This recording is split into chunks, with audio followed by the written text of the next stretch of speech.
오늘은 예수님께 받은 사명, 이 제목으로 말씀을 전하려고 합니다. 어떤 세댁이 있었습니다. 조금 일찍 결혼을 했습니다. 그러니 자녀는 천천히 가져도 되겠다 하는 여유로움이 있었습니다. 그렇게 결혼을 하고 자녀를 가지는 일을 미루며 10년의 세월이 흘렀습니다. 처음에는 언제나 자신이 마음만 먹으면 자녀를 얻을 수 있을 것이라고 생각을 했습니다. 동생들이 결혼을 하고 자녀를 낳아 키우는 모습을 보면서 비로소 나도 이제 자녀를 가져야 되겠다고 생각을 했습니다. 그런데 자녀가 생기지 않는 것입니다. 여러 번 시험관 아기를 비롯해서 의사의 치유를 받았습니다. 그러나 그때마다 실패하고 때로 성공한 듯 했는데 유산을 경험하게 됩니다. 이 순간 그 자신의 마음 속에 내가 어머니가 될 수 없을 수도 있겠다는 두려움이 생겼습니다. 자기는 지금까지 어머니가 될 수 없다는 생각을 해본 적이 없는데 이런 과정을 거치면서 내가 한평생 어머니가 되지 못하고 그냥 내백 안에만 살아야 되는가 이런 생각이 들면서 자녀를 가져야 되겠다는 소원이 더 절박한 그런 마음으로 마음속에 들어왔습니다. 그래서 의사 선생님을 만나서 자신이 어떻게 하면 아기를 가질 수 있을 것인가 조언을 구하고 거기에 맞는 삶을 살게 됐습니다.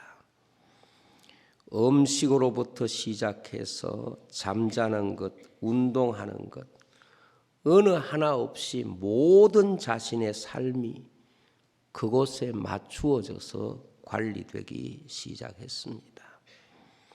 그래서 의사 선생님이 시험관 아기를 시술하는 동안에 먹지 말라는 음식은 아무리 자신이 좋아하는 것이라도 끊어야 했고 자기가 아무리 운동을 좋아해도 그런 과격한 운동은 스스로 피했습니다. 삶의 구조를 완전히 바꾸고 거기에 올인을 하고 비로소 하나님의 은혜로 임신을 하게 됐습니다. 모든 것이 그 생명을 얻는 일에 마음과 시간과 삶을 맞추었습니다. 혹시 아기에게 잘못될까 해서 명절에도 집에 가지 않고 자기 집에서 보내고 무거운 것은 전혀 들지 않고 옷도 편안한 것으로 늘 입었습니다.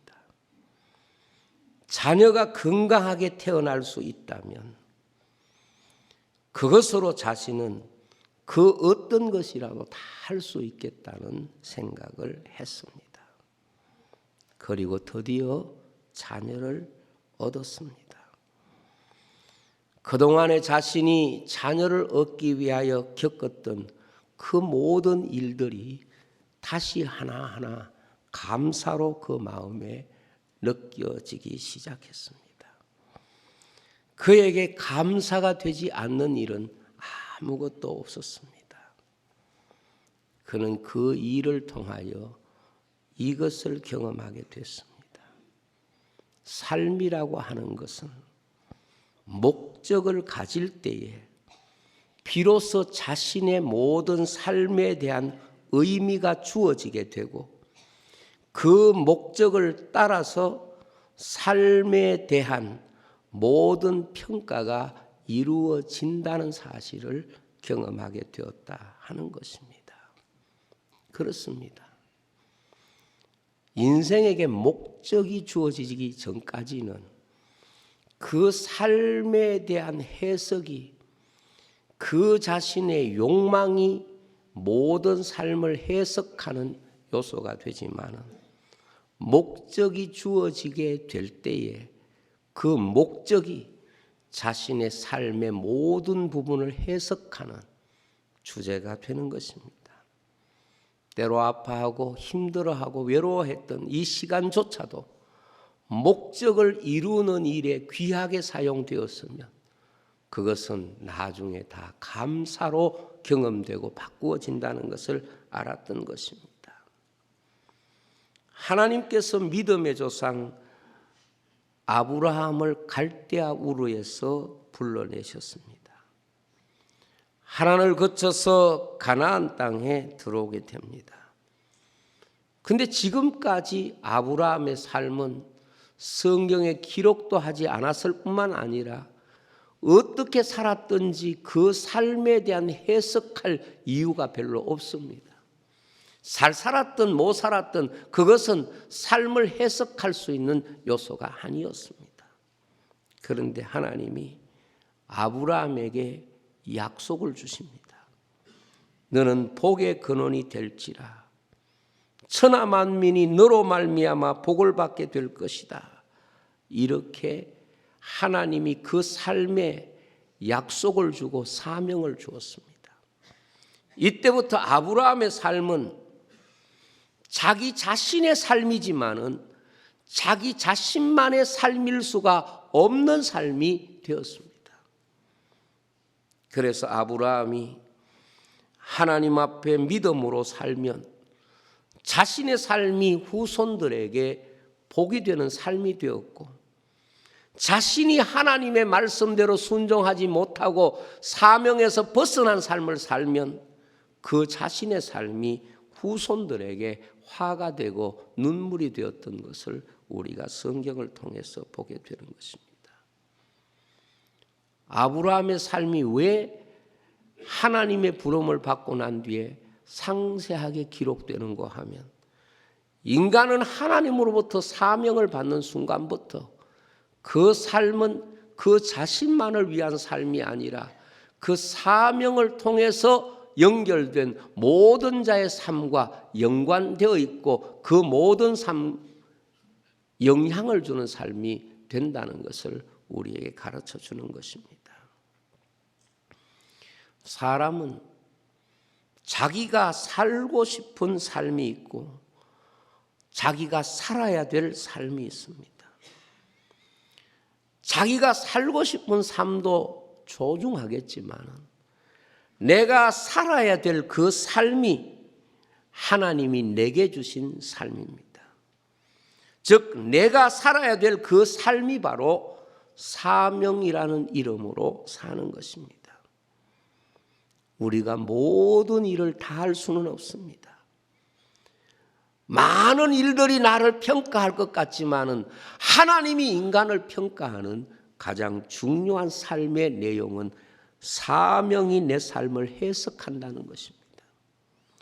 내 삶을 평가하는 것은 사람들이 내 삶을 평가하는 어떤 세상적인 기준에 있는 것이 아니라 하나님이 내 삶에 주신 사명을 우리의 삶에 적용해서 우리의 모든 삶이 하나님이 내게 주신 사명에 의해서 평가되는 것입니다.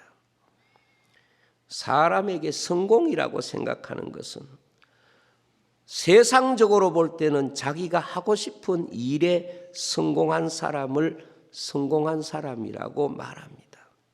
그러나 하나님이 성공한 인생으로 인정해 주는 사람은 하나님이 그에게 맡기신 일에 성공한 사람을 의미하는 것입니다. 바꾸어 말하면 사명을 잘 감당하고 사명을 마친 사람이 하나님 앞에서는 성공한 인생입니다. 그래서 성도는 언제나 자신의 삶을 하나님이 내게 맡기신 사명을 가지고 점검해야 하고 그 사명을 가지고 언제나 분별해야 합니다. 우리가 어떤 자리에 섰을 때 내가 지금 서 있는 이곳이 내가 해야 할 일을 하고 있는 장소인가 하는 것을 점검해야 합니다. 사람이 어떤 시간을 점검할 때는 지금 이 시간이 하나님이 내게 맡기신 사명을 감당하고 있는 시간인가 그것을 생각해야 합니다. 사람에게 어떤 상황이라고 하는 것은 지금 내 신분과 내가 가지고 있는 모든 삶의 환경과 조건들이 하나님이 내게 맡기신 일을 감당하고 있는가 하는 물음을 가져야 되는 것입니다. 예수님이 세상 종말을 노아 시대로 그렇게 비유하신 것이 무엇이겠습니까? 노아 시대의 많은 사람들은 자기가 좋아하는 대로 자기의 욕심을 따라서 자기 눈에 보기 좋은 대로 그렇게 살았습니다. 세상 모든 사람들이 살아가는 삶의 방식입니다. 그러나 노아는 하나님께서 그에게 말씀하신 사명, 하나님이 그에게 맡기신 사명, 그것을 다 준행하였더라. 그것이 바로 노아의 삶이었고 그것이 바로 구원의 삶이라는 것을 우리에게 말씀하고 있습니다. 오늘 말씀을 보면 바울이 3차 전도 여행을 마치고 이제 예루살렘으로 올라가는 도중에 밀레도라고 하는 항구 도시에서 가까이 에베소로 사람을 보내고 에베소 교회 지도자들을 불러서 그들 앞에서 고별사를 하는 내용이 바로 오늘 말씀입니다. 나는 지금 심령의 매임을 받아 예루살렘으로 올라가는데 예루살렘에서 성령님이 내게 하시는 말씀은 환영 인파가 기다리고 내 수고를 알아주는 이런 상황이 아니라 환난과 결박이 나를 기다린다. 그렇게 일러주셨다. 이렇게 이야기합니다.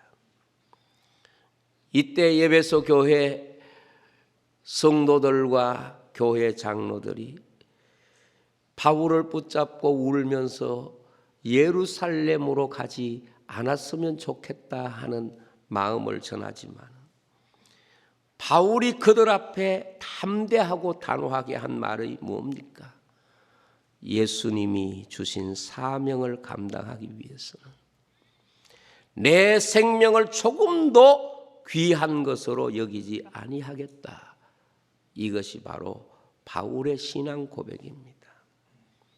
바꾸어 말하면 바울에게 있어서 모든 삶에 대한 기준, 모든 삶에 대한 평가, 그것은 주님이 내게 주신 사명에 의해서 결정된다. 이것을 말씀하고 있는 것입니다. 어떤 사람도, 어떤 조건도, 어떤 환경도 주님이 내게 주신 사명보다 소중할 수가 없다. 이것이 바울의 신앙 고백이었습니다. 우리는 어떤 판단의 기준을 사람에게 두고 사는 경우가 많습니다. 그러나 이러한 우리 삶에 대한 해석은 너무도 치명적인 결과를 가져오기 때문에 그러한 것이 내 삶을 해석할 수 있는 내용이 되게 해서는 안 되는 것입니다. 모든 인생의 실패는 바로 사람이 판단하는 이 함정에 빠져서 자기의 생애를 잃어버리는 것입니다. 인간의 삶에 대한 진정 판단의 기준은 오로지 하나님이 인생에게 주신 사명에 근거하고 있다는 것을 늘 기억해야 됩니다. 비록 삶이 힘들고 때로 외롭고 어렵더라도 하나님이 내게 주신 사명을 감당하는 과정이라면 그 삶이 의미 있고 그 삶이 가치 있다는 것을 고백하고 있는 것입니다. 반대로 아무리 사람 보기에 성공한 인생처럼 보여도 자신의 사명과 연결고리가 없는 삶은 그 인생이 빠지는 가장 무서운 영적인 함정이고 그 함정을 통하여 지옥에 떨어지게 된다는 것이 예수님의 이야기입니다. 솔로몬은 아주 일찍이 임금이 됐습니다. 학자들의 연구에 따르면 대략 20세 전후에 솔로몬이 임금의 자리에 올랐다고 합니다.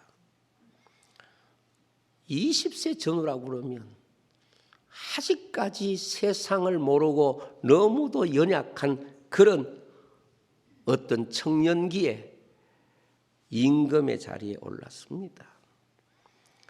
백성을 통치하기에 경륜이 너무 부족합니다. 그래서 솔로몬은 기브온에 올라가서 산당에서 하나님 앞에 일천번제를 드리며 하나님이 자신을 긍휼히 여겨주기를 간절히 소원했습니다. 이때 솔로몬의 마음속에는 이런 생각이 있었습니다. 하나님이 내게 이 귀한 사명을 주셨는데 이 사명을 감당하기 위해서는 무엇보다도 지혜가 필요하다. 그래서 솔로몬의 잠언과 솔로몬의 글에는 지혜가 금보다 더 귀하다는 그런 기록들을 우리가 쉽게 볼 수 있는 것입니다. 하나님이 그 솔로몬의 번제를 받으시고 내가 너에게 무엇을 줄까? 이렇게 물으셨습니다. 그때에 솔로몬은 하나님 앞에 이 백성을 다스리는 사명을 내게 주셨는데 그 사명을 감당할 수 있는 지혜를 내게 주십시오. 이렇게 기도했더니 하나님께서 크게 기뻐하시면서 솔로몬이 구하지 아니한 것도 솔로몬에게 주시겠다고 약속을 하십니다. 그런데 하나님이 왜 기뻐하셨는가 하면 사명을 위해서 지혜를 구하는 솔로몬의 기도도 기뻐하시지만 자기를 위하여 부나 장수나 자기를 위해서 구하지 아니한 것을 기뻐하시고 하나님께서 솔로몬의 기도에 응답하시고 복을 주셨다 하는 것을 성경에서 볼 수가 있습니다. 그래서 지혜를 구한 것에 대한 칭찬보다는 자기를 위하여 이런저런 것을 구하지 아니했으니 이것이 하나님의 마음을 크게 기쁘게 했다는 것입니다. 무슨 뜻입니까? 기도란 사명을 감당하기 위해서 구하는 것이지. 기도란 내가 하나님이 내게 주신 사명을 잘 감당하기 위해서 구하는 것이지. 내 욕심을 구하고 내 자신이 가지고 있는 욕망을 채우기 위한 도구가 기도가 아니라는 겁니다. 하나님이 우리에게 기도를 들으실 때에 가장 기뻐하시는 기도가 바로 하나님이 내게 주신 사명을 감당하기 위하여 기도할 때 하나님은 너무 기뻐하시고 그 사명을 감당할 수 있는 힘만 주시는 것이 아니라 우리가 세상을 향하여 살아가는 놀라운 은혜도 아울러 주시는 것입니다. 여기에서 하나님이 솔로몬을 통하여 우리에게 주시는 귀한 교훈이 무엇입니까? 하나님이 보시는 인생은 사명을 위해 사느냐, 자기를 위하여 사느냐, 이 문제를 앞에 두고 우리가 하나님 앞에 무엇을 붙잡고 살기를 원하시는가 하는 것을 점검하고 있다는 것입니다. 우리의 기도도 바로 그것을 점검하시는 하나님이 우리를 보시는 귀한 자리라는 겁니다. 그래서 욕심을 가지고 기도하면 얻기를 생각하지 말라는 말은 무슨 뜻입니까? 하나님이 싫어서가 아니라 기도란 우리의 사명을 하나님 앞에 감당하기 위해서 사명에 필요한 것들을 하나님 앞에 구하는 것이 기도여야 한다는 것을 우리에게 가르쳐 주는 것입니다. 그래서 네가 사명이 아닌 것을 가지고 내게 구하지 않는 것을 내가 감사한다. 이것이 바로 하나님의 응답이었습니다. 저는 우리가 특별 새벽 기도를 할 때마다 늘 하나님 앞에 우리가 우리의 기도들을 드려왔습니다. 이번에 우리가 특별 새벽 기도를 통하여 하나님 앞에 기도 드려야 될 것은 솔로몬처럼 사명을 감당하기 위해서 하나님이 내게 주신 사명을 어떻게 하면 잘 감당할 수 있을까?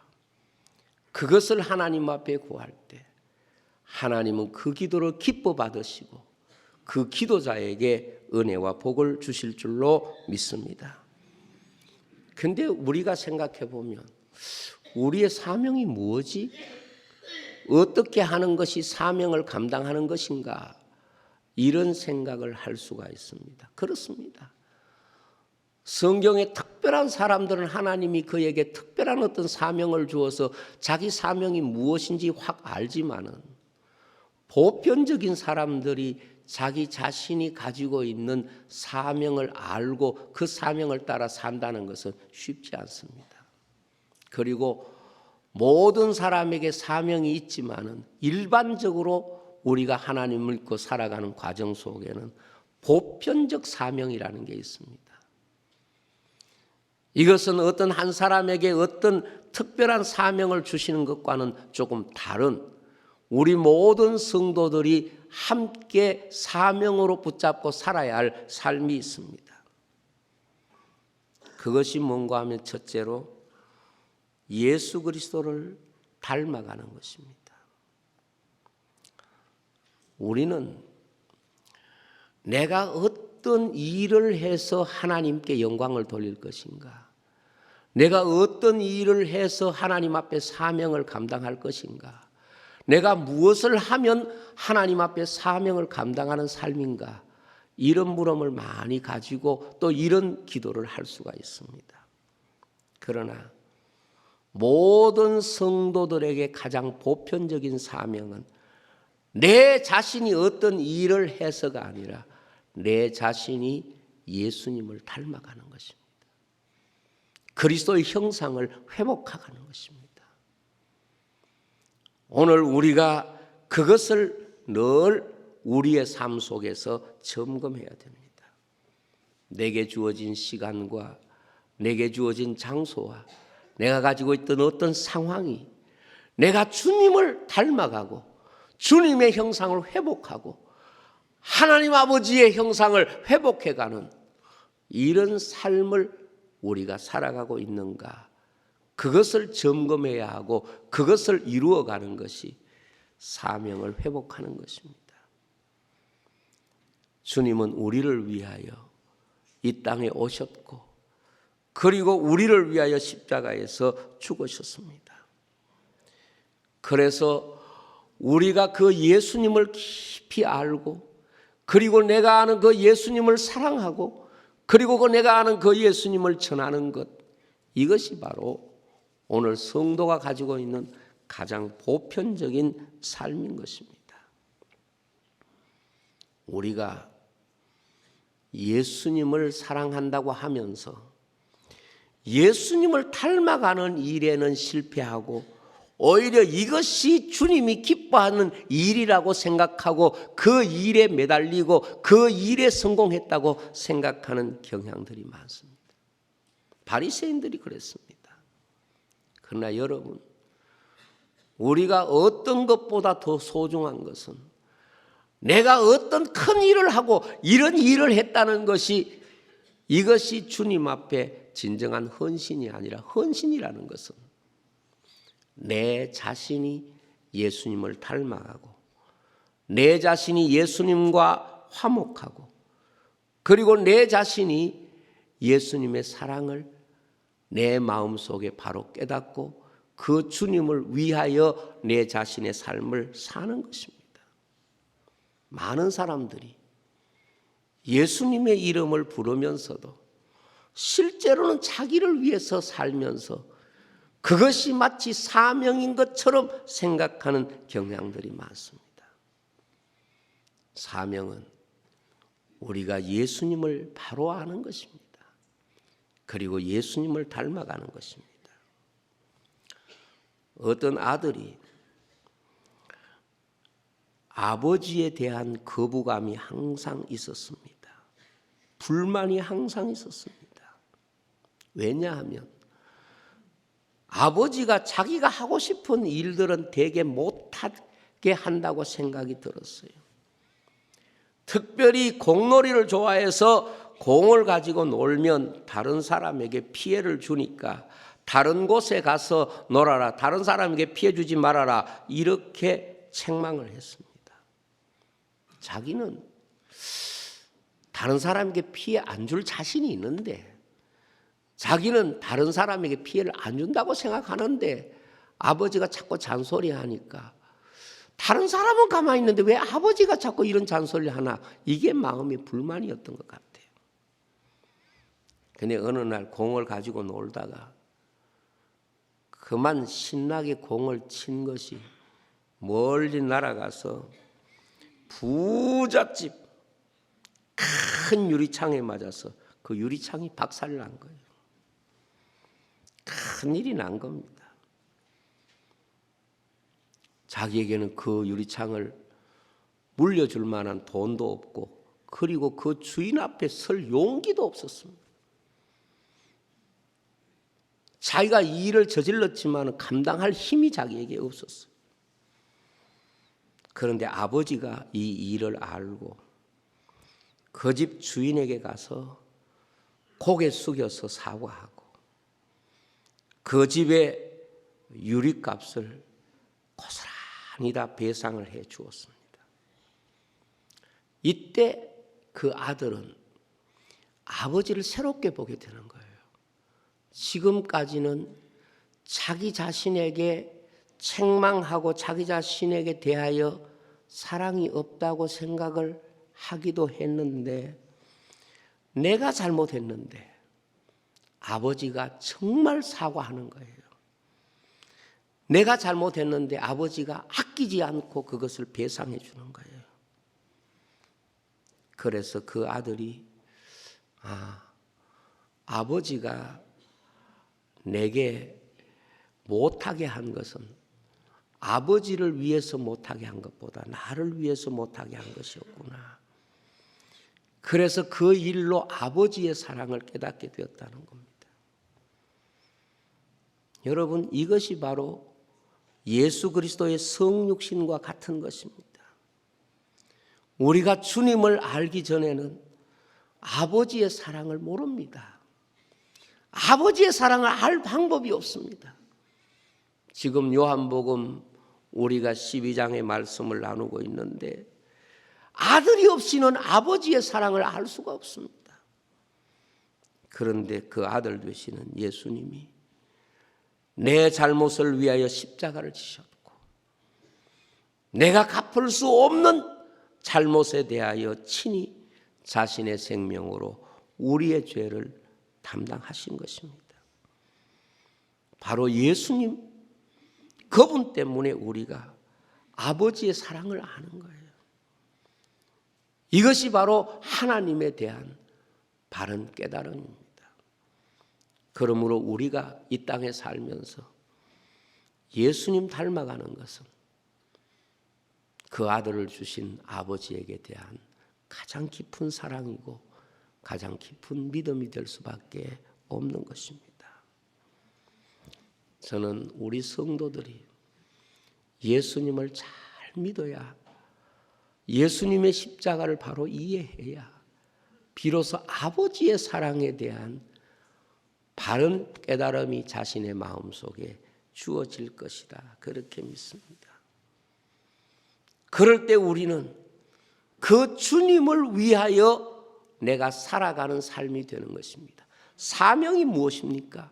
나를 위하여 모든 것을 주신 사명의 삶을 사신 그 주님을 위하여 내가 그 주님을 위하여 살아가는 것이 바로 사명이 되는 것입니다. 저는 아직 하와이에 있는 다미엥 동상을 본 적은 없습니다. 그런데 하와이 어떤 섬에 다미엥의 동상이 있다고 합니다. 미국 본토에서 나병 환자들을 격리해서 그 태평양 바다 가운데 어떤 하와이 섬에 격리 수용을 했습니다. 이 사실을 알고 다미엥은 그곳에 나병 환자촌에 들어가서 전도를 했습니다. 그런데 그들이 받아들이지 않는 거예요. 그들의 마음은 이미 닫혀버렸습니다. 그들의 현실이 마음을 열기에는 너무도 자신들의 현실이 어렵고 힘들고 버림받았다는 생각이 강할 수밖에 없었습니다. 그들은 다미엥을 향하여 이렇게 말합니다.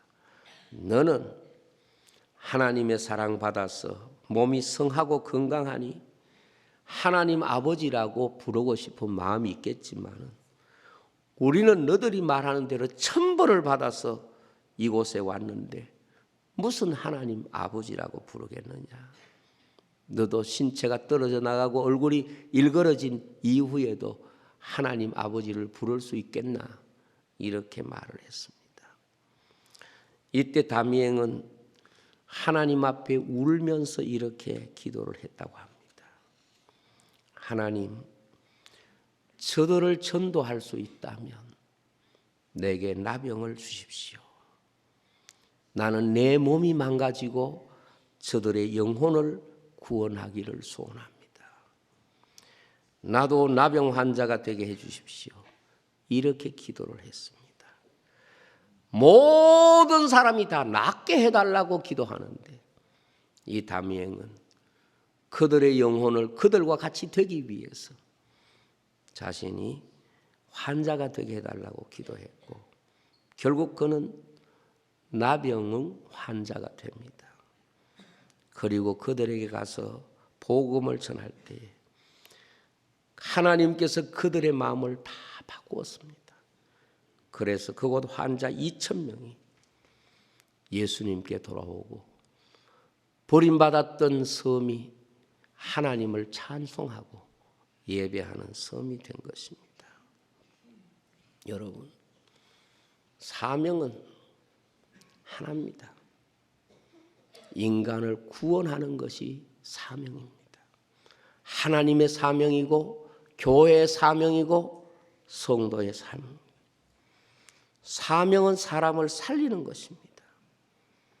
사람을 구원하는 것은 오직 사명밖에 없습니다.